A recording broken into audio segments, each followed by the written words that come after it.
Info Hub for today, Thursday, August 9. In the headlines, President Granger tells newly sworn-in Police Service Commission that the days of concealing misdeeds in the Guyana Police Force are over. Green Paper on Natural Resources outlines policy and legislation to manage petroleum sector. Indigenous Heritage Month officially launched. State Minister Harman commissions 2 Britain Norman Islanders, and GLDA urges persons to follow established procedures when importing animals. Here are the details. President David Granger says the days of concealing misdeeds in the Guyana Police Force are over. This comes as he swore in the 5-member Police Service Commission earlier today. More from Stacey Carmichael. Former Assistant Police Commissioner Paul Slow is the chairman of the newly sworn-in Police Service Commission. The members took the oath of office before President David Granger today. The president made known his government's expectation of a police force led by a corps of commanders who possess the attributes of independence, intelligence, and integrity. The days of concealing security sector mistakes and misdeeds are over. The force's officers will be held accountable for the consequences of their actions and for the instructions they issue to their subordinates. The Commission's independent status can contribute to enhancing public trust in the force, to boosting the morale of officers, and to ensuring the efficacy of law enforcement. The Police Service Commission, the President noted, is vested with the authority to exercise disciplinary control over persons holding or acting in high offices within the force or even remove them from office. This is an important function in the present security situation. Security sector reform is being pursued. It is expected that future appointees will vigorously carry out the approved reforms which aim at restoring public trust in the force, at reinforcing the force's capability to fight crime. The head of state added that the Lindo Creek COI report's findings revealed the need for a more careful selection of officers and improved intelligence gathering. He made it clear that Slow was appointed in accordance with the Constitution and after meaningful consultation with the leader of the opposition. Paul Slow, Michael Summersall, Vesta Adams, Clinton Conway, and Claire Jarvis will serve on the commission for 3 years. For Info Hub, Stacey Carmichael. Minister of Finance Winston Jordan, in laying the Green Paper on Wednesday in the National Assembly, says stabilization, savings, and domestic development are the key objectives of the fund. Let's join Stacey again for the details. The Natural Resources Fund's Green Paper is being issued by the government to present preliminary proposals to stimulate discussion. It also details specific issues and points out possible courses of action in terms of policy and legislation to prudently manage the petroleum sector. Minister of Finance Winston Jordan explains. This paper captures key issues and mechanisms that will, 1, ensure the sustainable use of our petroleum revenues to achieve a diversified and green economy.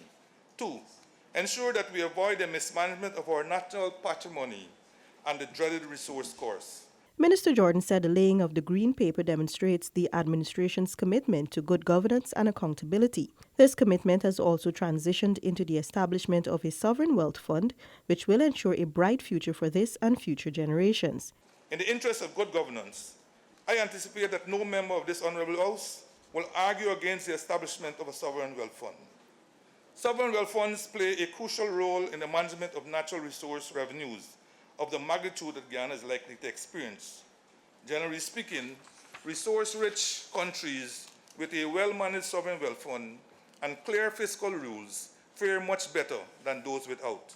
Given the uncertainties surrounding fossil fuels' future, the minister emphasized the need for savings to begin from the first day of production. Feedback on the Green Paper will guide the next stage, which is the presentation of the Sovereign Wealth Fund legislation to the National Assembly before the end of 2018. For Info Hub, Stacey Carmichael. The Guyana and Brazil authorities are working to complete the terms of reference for the design of the Lethem to Maburu Hill Road within 2 months. The Ministry of Foreign Affairs release stated that Director of Northern and Western South America at the Brazilian Ministry of External Affairs, Ambassador Norberto Moretti, revealed that efforts are being made to open the bidding process by year-end. The statement read, It's an ambitious timetable, but it's a realistic one, and we are working very hard to get it done, end of quote.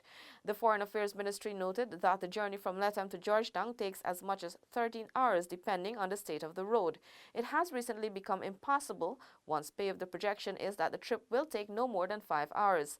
Phase 1 of the project covers approximately 125 kilometers of the Latham to Mabura Hill Road and also includes a bridge's construction across Kurupakari River. The British government, through its UK Caribbean Infrastructure Partnership Fund program, will assist Guyana to complete the road's design.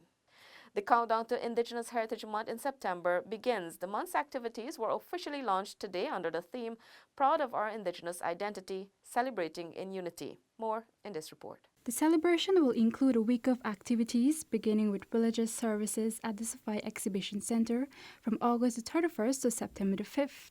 The Heritage Celebration Planning Committee members outlined some of the activities. The second event, on our calendar of activities for the month is the ceremonial lunch, which is scheduled for Saturday, September 1st. The ceremonial lunch will begin at 5 o'clock. After the ceremonial lunch, there will be a cultural activity for 5 nights. That will start at 7 o'clock from the 1st of September. The cultural extravaganza is an annual event hosted during the Heritage Month. It's celebrating, start from the 1st of September and will conclude on the 5th of September. Stephen Campbell Day of Celebration will be observed this year on the 10th of September, which is very significant, since this was the day that Mr. Stephen Campbell was admitted into the Parliament. There's also the Indigenous Art Exhibition to be held at the National Gallery of Art, the Castellani House, from the 5th of September to the 30th of September. These will feature the talented artists from across the regions of Guyana, including international as well. The sports, the talents of the indigenous people from the hinterland is something to be known.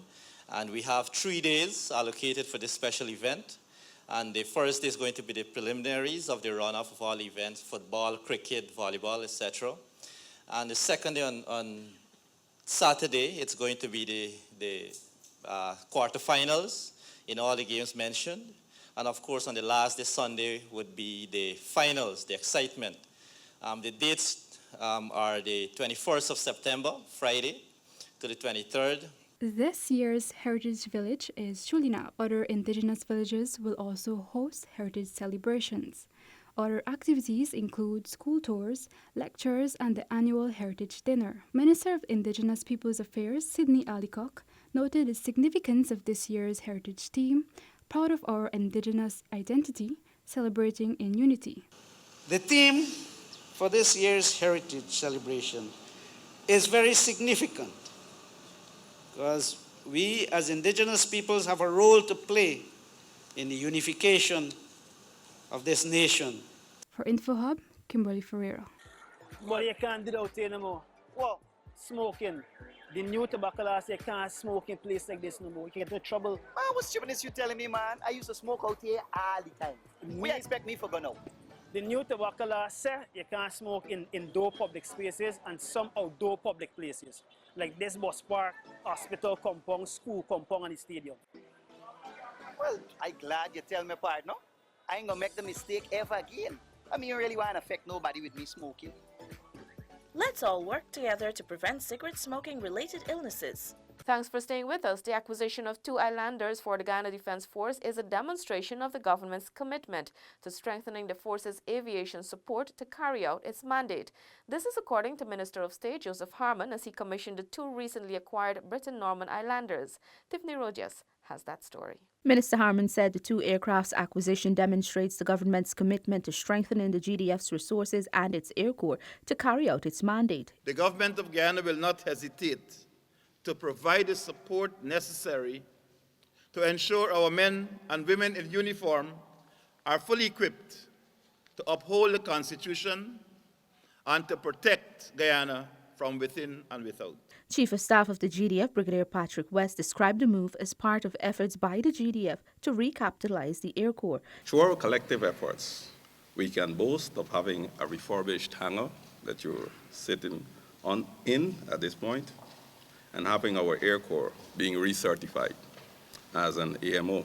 Commanding Officer of the Air Corps, Lieutenant Colonel Courtney Byrne, explained the planes will be used to enhance the GDF's surveillance and other duties. We conduct search and rescue operations as required. Critical. Conduct airborne and air mobile operations. Casualty evacuation and medical evacuation day and night. Air transport for our troops. A platform for tactical observation.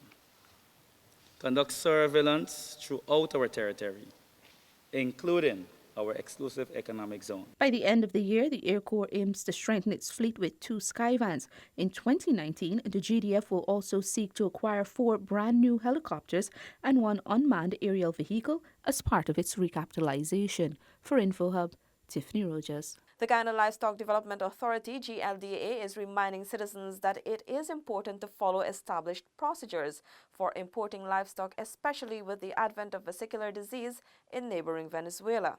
Here are the details. Head of GLDA's Animal Health Unit said the procedure is straightforward and reduces the risk of economic ruin for livestock farmers. I like to, say to people that there's a legal pathway for importing animals into Guyana. And it starts with them coming into us, making an application for the import of a particular animal into Guyana based on the conditions, situations in the particular country. We set preconditions as relates to, what are some of the things that they need to do to have that animal legally imported into Guyana. If that's done, then we minimize the risk of any transfer of diseases. Venezuela's current situation dictates that citizens follow the established guidelines, especially since that neighboring country has confirmed cases of vesicular diseases. That's one reason why we said that we need to mount this exercise. And we need to probably prolong it for a while until we're certain that there's, a reduction in the risk. However, looking at the influx and the movement of people from Venezuela into Guyana, it's something we probably need to do for a prolonged period because, people moving from one area to the next would want to move, the total livelihood, animals, and so forth. Vesicular disease is a general term referring to diseases that cause blisters on various body parts of livestock and in some cases humans. In this category are foot and mouth disease, vesicular stomatitis, swine vesicular disease, and vesicular exanthema of swine, VES.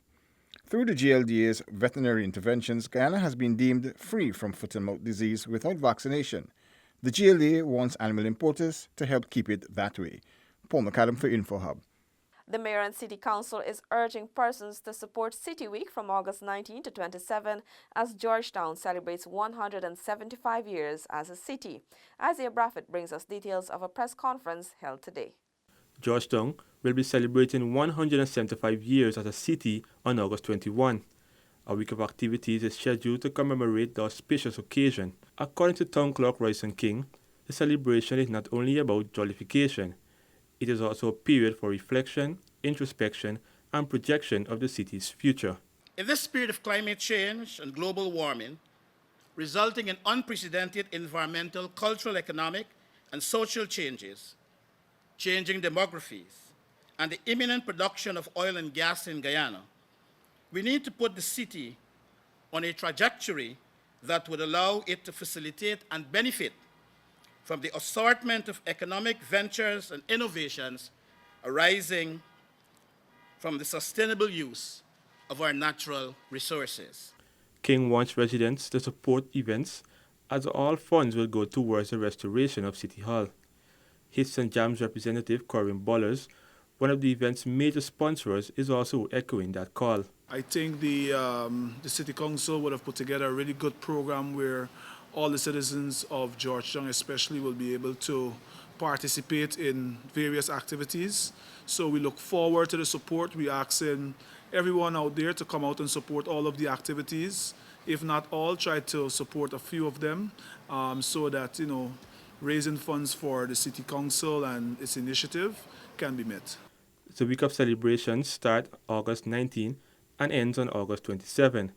Some of the activities include a massive city cleanup, a cocktail reception, and a glow party. Isaiah Braffett for InfoHub.